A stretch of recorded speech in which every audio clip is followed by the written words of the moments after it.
wacan oo wanaagsan daawadayaal meel walba joogtaan iyo si walba aad noo daawanaysaan halkani waa Dowladnimo TV waxaadna ku soo dhawaataan barnaamijka xog waran oo alaabaan idinku soo gudbino dhacdooyinkii ugu dambeeyay arrimaha Soomaaliya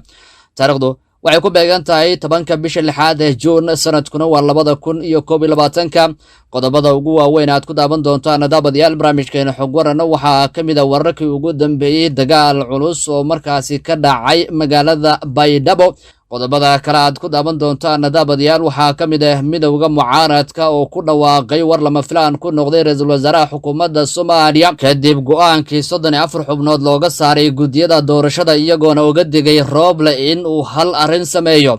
warbixin ayaan idinka haynaa oo aad ku daawan doontaan qodobada kale aad ku daawan doontaan daawadayaal waxa kamid ah gudoomiyihii hore ee baarlamaanka Soomaaliya Professor Maxamed Sheekh Cusmaan Jawaari oo raaligelin u diray madaxweynaha dalka Djibouti hadaba maxay tahay raaligelintaasi warbixin ayaan idinka haynaa madaxweynihii hore ee dalka Soomaaliya Mudane Xasan Sheekh Maxamuud oo ku dhawaaqay war lama filaan ku noqday Farmaajo isagoona sheegay in markaasi la iibsaday askartii loo qaaday dalka Eritrea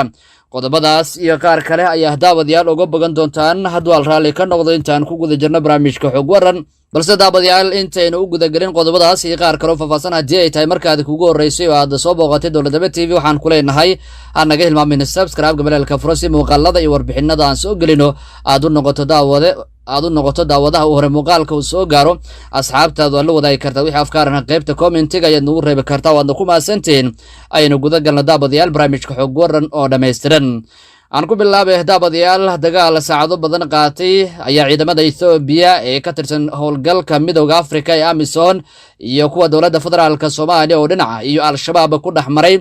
deegaanka Daynunay oo magaalada Baydhabo u jirto qiyaastii 26 kilomitir kooxda al-shabaab ayaa weerar qorsheysan oo 3 jeer ku soo qaaday saldhigga ciidamada Ethiopia iyo kuwa dawladda ay ku leeyihiin deegaanka Daynunay wuxuuna dagaalkan u ahaa mid la isku adeegsado hubka noocyadiisa kala duwan waxa uu qaatay saacado aad u fara badan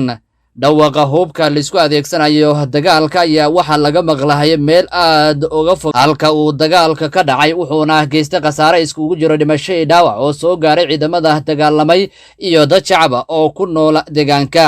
dawladda Soomaaliya iyo al-shabaab ayaa guulo ka kala sheegtay dagaalka iyadoo saraakiil ka tirsan ciidamada koonfur galbeed oo dagaalka qaybka ay sheegeen in ay iska difaaceen weerar qorsheysana oo uga yimid dhinaca al-shabaab saraakiishan ayaa waxa ay sheegeen in ay jab xoog leh gaarsiiyeen xubnaha ka tirsan al-shabaab ee weerarkan soo qaaday inkastoo aysan sheegin tirada markaasi rasmiga ay ka dileen dhinaca kale al-shabaab oo dhankooda ka hadlay dagaalkan ayaa waxa ay sheegeen in ay la wareegeen saldhigyada ciidamada dawladda ee deegaanka Daynunay kadib weerar culus oo ay ku qaadeen saraakiisha ciidamada dawladda federaalka Soomaaliya ee qaybta 6aad ayaana wali si faahfaahsan uga hadlin dagaalka waxaana markaasi aad u yar wararka laga helayo dagaalka kadib markii isgaarsiinta hawada laga saaray qaar ka tirsan dadka deegaanka ayaa waxay noo xaqiijeen in uu dagaalku istaagay inkastoo aysan jirin cid si rasmi ah u xaqiijin karta cidda gacanta ku hayso saldhigyadii la weeraray dhinaca kalena weerar culus ayaa lagu qaaday 2 saldhig oo ciidamada Ethiopia ay ku leeyihiin degmooyinka Xudur iyo Waajid balse lama ogo khasaaraha ka dhashay weerarkaasi daawadayaal wixii warar oo ku soo kordho dagaalka ka dhacay magaalada Baydhabo wararkeena dambe ayaad ku daawan doontaan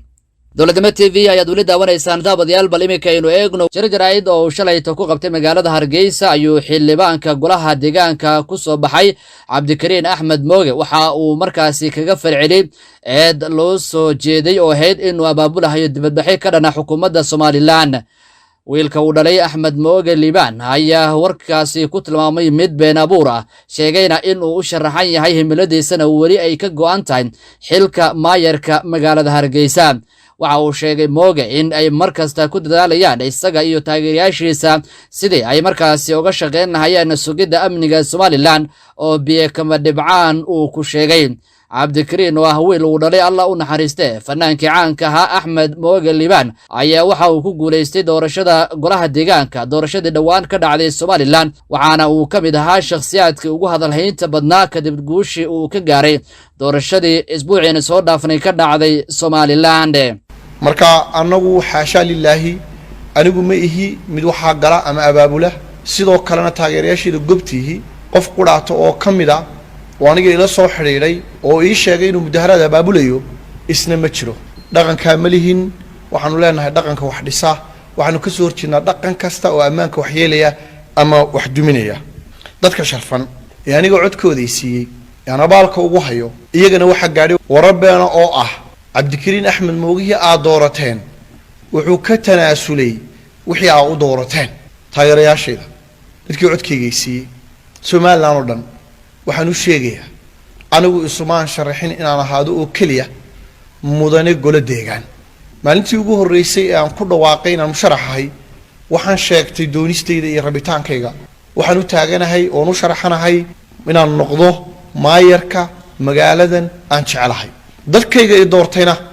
cabdikariin axmed mooge magaca kumay dooran dowladnimo TV ayaad weli daawanaysaan daabadayaal barnaamijka xog waran ayaad nala socotaan qodobo dhowr ah ayaa inoo socda oo kamid ah mucaaradka uu ku dhawaaqay war culus iyo sidoo kale xasan sheekh maxamuud oo siro badan banaanka keenay oo la xiriiray ciidamadii markaasi loo qaaday dalka Eritrea gudoomiyihii hore ee baarlamaanka Soomaaliya Professor Maxamed Sheekh Cusmaan Jawaari oo hadal ka jeeday munaasabad markaasi shalayto lagu sagootinayay safiirka dalka Djibouti u jeegay Soomaaliya ayaa raaligelin u diray madaxweynaha dalka Djibouti Ismaaciil Cumar Geele iyo shacabka reer Djibouti aadan xasan aadan oo sanadihii la soo dhaafay madax ka ahaa safaaradda ay dowladda Djibouti ku leedahay Soomaaliya ayaa shalayto lagu sagootiyay magaalada Muqdisho maadaama uu dhamaaday waqtigiisa Professor Jawaari oo qayb ka madaxda ka soo qayb gashay munaasabadda lagu sagootinayay safiirka ayaa dhowr tilmaamood ka bixiyay xiriirka iyo mudnaanta ee Djibouti siisay dalka Soomaaliya waayaadka sanadihii uu hoggaanka Soomaaliya hay madaxweynaha iminka waqtiga ka dhamaaday mudane Maxamed Cabdullaahi Farmaajo waxaana markaasi xumaaday xiriirka dowladda Soomaaliya iyo Djibouti wuxuuna madaxweynaha dowladda Soomaaliya mudane Farmaajo Djibouti ka soo dhaweystay Eritrea oo warigeed ahayd cadowga reer Djibouti arintaasi waxa aad markaasi uga carooday madaxda iyo shacabka reer Djibouti sidoo kale gudoomiye Jawaari ayaa danjire aadan xasan ka codsaday in uu noqdo safiir u maqan Soomaaliya oo markaasi akhbaar wanaagsan uga gudbiya dalkiisa Djibouti ama dalalka kale markaasi loo diro dhaga kalena haddii aan eego daabadayaal madaxweynihii hore ee dalka Soomaaliya mudane Xasan Sheekh Maxamuud oo ka hadlay arinta dhalinyarada ay dowladda Soomaaliya tababarka ugu qaaday dalka Eritrea ee markaasi la waayay ayaa sheegay inay aaminsan yihiin in dhalinyaradaasi la iibsaday xasan sheekh maxamuud ayaa madaxweynaha waqtiga ka dhamaaday mudane Farmaajo ka dalbaday in uu nolol iyo geeri uu meel ku soo sheego dhalinyaradaasi maalin kastana waalidiinta dhashay ay walwalka iyo cabashada banaanka la taagan yihiin sidoo kale madaxweynihii hore ee dalka Soomaaliya mudane Xasan Sheekh Maxamuud ayaa raggii xilka ay xilliga dhalinyaradaasi la qaaday ee aan hadda xilalka haynin waxa uu xasuusay in ay haystaan fursad ay dadka ugu sheegi karaan inta ay ka ogyihiin hanaanka markaasi lagu dhoofiyay dhalinyaradaasi iyo xogta ay ka hayaan halka ay markaasi ku dambeeyeen waa kan Xasan Sheekh Maxamuud oo arrimahaasi ka hadlayo ee daabasho wacan dhalinyaro adinkoo kala ah oo hooyo iyo aabe ay soo barbaariyeen oo ay juhdi badan iyo soo geliyeen dhalmada hooyanimo iyo midka aabanimo ka sokow in maalgelin badan la soo geliyo wax la soo bariyo la soo barbaariyay ayaa la yiri dalkiina ayaad wax u noqonaysaan ciidan aan noqonaysaan dalka difaaciisaan qaar waxaa la yiri fursad la'aan iyo baagamuunde shaqo la'aan idin haysa shaqan idin geynayna waa la qaaday waa la xaabiyey Eritrea lagu shubay tababaray ku maqan yihiin ciidamadii siyaasiyiinteena waa lagu handay waxa la ciidanka Eritrea imaanayo waa la dardara waa la xasuuqa ilaa waa niman dhalinyaro oo intan mageen ka baxeen la qalday xaqana la iibsaday waa la iibsaday maxaa ku tilmaami kartaa adiga wax kale oo aniga ku tilmaama qaan dhalinyaradaas waa la iibsaday Eritrea la geeyay war iyo wacaal wax u haya male war soo duulay oo xagga ka soo duulay oo waa dhinteen oo Aksum ay ka dagaalameen oo xaggay tageen Makala lagu laayay iyo xaggay dhaceen iyo muxuu buuraha ay ka daateen oo qaram muxuu ay ka dhaceen oo waa dhinteen oo waa saano dawladii dhalinyaradii qaaday hal maalin inta dadka soo hor istaagaan dhalinyarada laga hadlayo xaalkoodu waa sidaan ma ayan dhihin ilaa wili ma aqbalin Eritrea dhalinyaro u dirna xataa wili ma aqbalin iska daa Eritrea dhexdeeda waxay kula sugan yihiin sidaas mas'uuliyad ma aha sidaas dadnimo ma aha waxaa la qarinaya waa maxay wax si qalada loo sameeyaa la qarinaya waa mid aan leeyahay dhalinyarada waa la iibsaday ninna kuma dhaco inuu idaacadda inta soo istaagi lahaa dhalinyaradii aan iibsanay halkaasay ku dambeeyeen kuma dhaco waxaan leeyahay dowladda iyo raggii siyaasiyiinta ahaa kuwa hadda jooga iyo kuwa berigii dhalinyaradu ay bixiis xilalka hay laakiin hadda aan xilka haynin intaba mas-uuliyada ka saaran waa inay sheegaan dhalinyaradaas xaalkooda sababtay u baxeen iyo tiradoodii iyo meeshay aadeen iyo maanta waxay ku sugan yihiin waa in la sheegaa hooyooyinka dariiqa taagana maalin walba oynayahay xaqay leeyihiin in ilmahoodii loo sheego xaaladooda xaqay u leeyihiin annagaa mas-uuliyad naga saaran tahay inaan dhahno codkeenna ku biirino dhahno war waa arrintaana jiro madaxweynihii hore maxaan ku ihahdaa iyo xukuumadda dhammaanteed iyo maxaan ku ihahda hogaankii ama kuwa hadda jooga hadday yihiin iyo kuwii berigaa jooga ciidamada qalabka sida intaba waxaan ka dalbanaynaa dhalinyaradaas xaaladooda iyo warkooda inay keenaan inay sheegaan meesha tiradooda intaasay ahayd ujeeddadaasi loo qaaday dalka looga qaaday maantana xaalkoodu waa sidaas maalin hebelay soo noqonayaan waa in ay u sheegaan hooyooyinka maalin walba waddada taagan ee cabanaya ee oynaya ee muxuu ahay hurdo iyo hoyaad ka tegay waa inay u sheegaan dhammaanteen hooyo aabbayaalaan nahay ma raalli kama noqon karno wax kastoo dhacahay ilmahanagi inaan meel ku ogaan weyno ama aan muxuu ahay war dalkan yaa dalba oo yaa kuladii la dhihi yaa iska leh haddii ilmaheenniina saas aanan madaxdii UN-ka hadda ka hadlooha jamciyadda qurumaha ka dhexaysaa ka hadloohayso oo leh waxaan soo ogaanay in dhalinyaro soomaaliyeed oo soomaaliya laga qaado eritrea tababar loo geeyey dagaal inay ka galeen etoobiya dhexdeeda iyo aksum iyo meelaheeda ay ka dagaalameen aan soo ogaanay wararkaasaan helnay leeyihiin ayagaa raadiyo ka warramoha dowladdeenni maxaa ku dhacay maxay uga warrami laadaay war xataa wiilasha meeshaan u dirnaya dagaalkaas waa galeen annaga umaana dir hayiraha in kara hadday doonaan waa u dirnayo dal aan saaxiibna lahayay wax ka difaacayan dan soomaalida ku jirtay ha noo sheegaan ha nagu qanciyaan laakiin waa in laga hadlaa in laga aamusahay ma mudna in laga aamuso ma mudna marka maalinna in oo wiilasheenni iyo carruurteennii jamciyadda qurumaha ka dhexaysa ay noo sheegto maalinna dalkeenna dekedaha uu bixinaya iyo maxaanku idhaahdaye heshiisyada caalamaha u gelayahay ay madax kale oo dalal kale madax ka ah ay noo sheegaan nagama qabato mas-uuliyadda iyo madaxda dowladda ee maanta joogtaa iyo kuwii shalay joogay intaba nagama qabataan leenahay